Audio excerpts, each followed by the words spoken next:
तो चलिए दोस्तों, आज हम फिर से सॉल्व करने वाले हैं कुछ एमसीक्यूज मॉडर्न हिस्ट्री के ऊपर। ठीक है, ये एमसीक्यूज काफ़ी इंपॉर्टेंट है, तो स्टार्ट करते हैं। तो आप देख ही रहे हो कि हमारे पास करीब करीब 10 एमसीक्यूज है, तो 10 एमसीक्यूज हम डेफिनेटली सॉल्व करेंगे। तो हमने बात भी ये की है कि हर मॉडर्न हिस्ट्री के जो हर चैप्टर्स है उनके करीब करीब 10 एमसीक्यूज हम सॉल्व करेंगे। तो करीब करीब मॉडर्न हिस्ट्री में 32 चैप्टर्स हैं, 27-30 चैप्टर्स हैं। तो at the end for RRB exam के लिए नियरली हम लोग ने 300 से 400 एमसीक्यूज हमने बाय द एंड सॉल्व कर दिया होगा।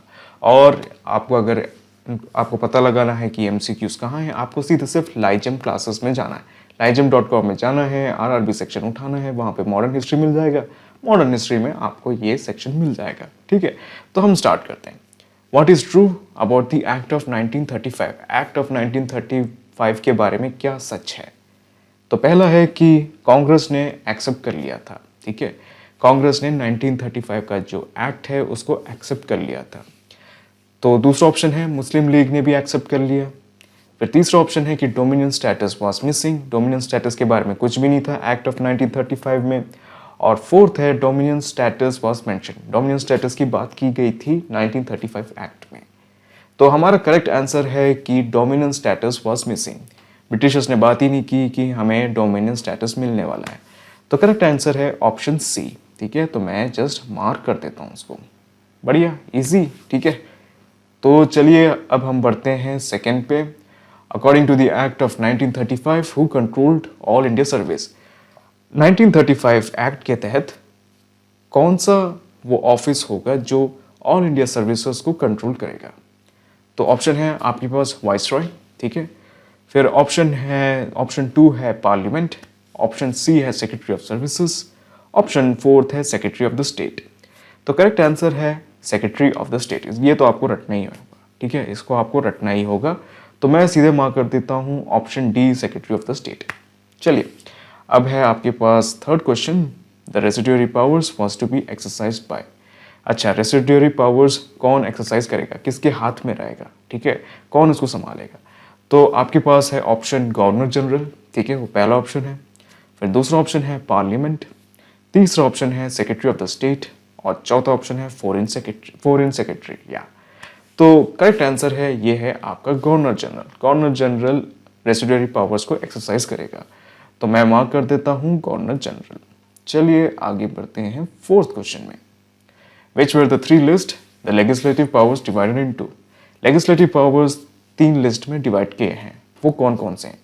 तो आपके पास ऑप्शन है सेंट्रल लिस्ट, ऑप्शन बी है कॉन्करेंट लिस्ट, ऑप्शन सी है provincial list, and option D है ऑल ऑफ द अबव। तो करेक्ट आंसर है सेंट्रल लिस्ट, कॉन्करेंट लिस्ट और प्रोविंशियल लिस्ट, तीनों लिस्ट ऐड किए गए थे लेजिस्लेटिव पावर्स में, एक्चुअली डिवाइड किए गए थे लेजिस्लेटिव पावर्स को। तो करेक्ट आंसर है ऑल ऑफ द अबव, क्योंकि ये तीनों इन्वॉल्व है लेजिस्लेटिव पावर, ये तीनों लेजिस्लेटिव पावर्स ही है। तो मैं सीधे मार्क कर देता हूँ ऑप्शन डी। अगर आपको समझ में नहीं आ रहा तो आपकी कोई दिक्कत नहीं है। आरआरबी जैसे एग्जाम्स के लिए ये बहुत ही सिंपल है, आपको बस बेसिकली थोड़ा सा रटना होगा। अगर आपको नहीं रटना, बिल्कुल डेफिनेटली समझना है, तो मेरा जो लेक्चर है वो अवेलेबल है फ्री में यूट्यूब में, वो आपको बस देखना है। चलिए, तो फिर हम फिर से आगे बढ़ते हैं, थोड़ा टाइम वेस्ट हो गया। अच्छा, तो फिफ्थ क्वेश्चन में चलते हैं। Which of the statements are true about the act of 1935। 1935 act के ऊपर जो भी इन 4 स्टेटमेंट्स दिए हैं, उन चारों में से सबसे सही कौन सा है? पहला है कि ये जो एक्ट है वो बना था 5th राउंड टेबल कॉन्फ्रेंस के बाद। ऐसा कुछ हुआ नहीं था, 5th राउंड टेबल कॉन्फ्रेंस सब बकवास है। तो ऑप्शन ए तो गया। Dyarchy at the province. अच्छा, डायरकी एट द प्रोविंस, अब ये क्या होता है? अब dyarchy at the province and dyarchy at the centre को थोड़ा समझने के लिए आपको मेरा वीडियो लेक्चर देखना होगा। बेसिकली यही है कि आपके पास एक एरिया है, ठीक है, और बेसिकली 2 लोग उसको, एक ही एरिया को 2 लोग रूल कर रहे हैं, ऐसा समझ लो, उसको कहते हैं डायरकी। तो जो पहला बंदा है, ठीक है, जो पहला मिनिस्टर है, पहला लीडर है उस एरिया का, वो इतने इतने चीज़ें संभालेगा, और जो दूसरा लीडर है वो इतने इतने चीज़ें संभालेगा। ठीक है, तो इसका मतलब होता है डायरकी। तो अब ऑप्शन बी है डायरकी एट द प्रोविंस। ठीक है, वो तो नहीं है। डायरकी एट द सेंटर, वो भी नहीं है।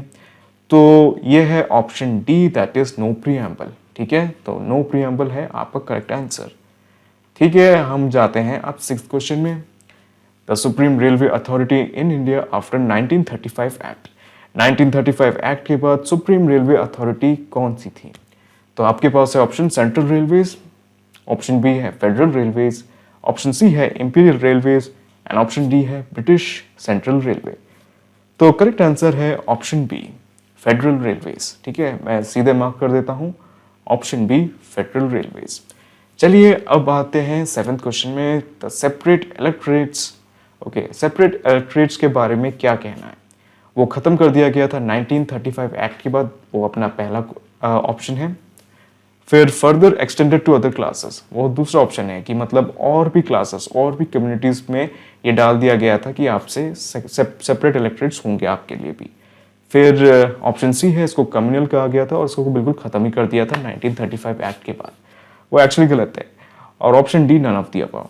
सो the correct answer is further extended to other classes. 1935 के बाद और भी जो कम्युनिटीज हैं जिनके बारे में लगता है ब्रिटिशर्स को कि ये हमारी टीम में आ सकता है और ये ज़्यादा प्रॉस्परस नहीं है, तो हमें इनके लिए इलेक्टोरेट्स बना देते हैं। तो करेक्ट ऑप्शन है ऑप्शन बी। अच्छा, चलिए अब जाते हैं 8th क्वेश्चन में, the powers of governor general extended to this domain. पहला ऑप्शन है डिफेंस, सेकेंड ऑप्शन है फॉरेन अफेयर्स, थर्ड ऑप्शन है ट्राइबल एरियाज और लास्ट ऑप्शन है all of the above. So governor general का जो पावर्स है वो बढ़ा दिया था, तो option D all of the above correct है। चलिए अब हम देखते हैं 9th question, when was the federal court established. Federal court कब एस्टैब्लिश किया गया था? ये डेफिनेटली 1935 के बाद ही हुआ था। तो देखते हैं ऑप्शंस। 1944, नहीं ये नहीं है, कुछ ज़्यादा ही दूर हो गया। 1937 ये सही हो सकता है।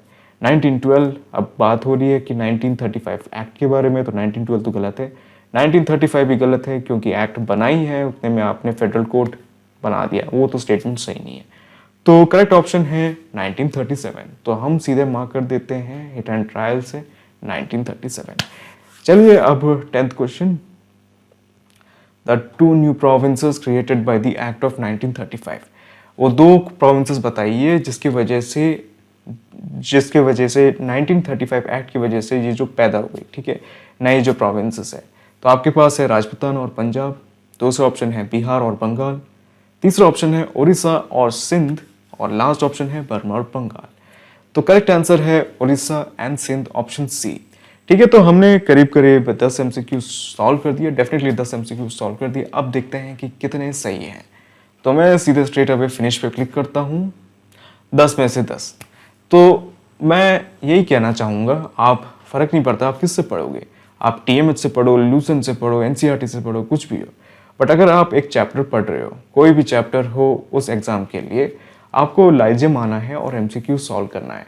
अगर आपके पास टाइम है तो लेक्चर्स भी देख सकते हो और मेरे नोट्स भी पढ़ सकते हो, बट फिलहाल के लिए आपके पास अगर मान लो कि सिर्फ 10 दिन है, तो 10 दिन है तो फिर आपको रिविजन का ही टाइम है। आप अपने नोट्स से रिवाइज कर लो, जैसे लूसेंट हुआ, TMH हुआ, या मेरे नोट्स देख लो, ठीक है, बट आपको MCQs यहीं से सॉल्व करना है। एक बार आपने नोट्स या रिविजन करके MCQ सॉल्व कर दिए, खत्म, आप टेंशन फ्री हो जाओगे, आपको लगेगा कि हाँ मैं रेडी हूँ एग्जाम के लिए। तो चलिए ख़त्म करते हैं आप।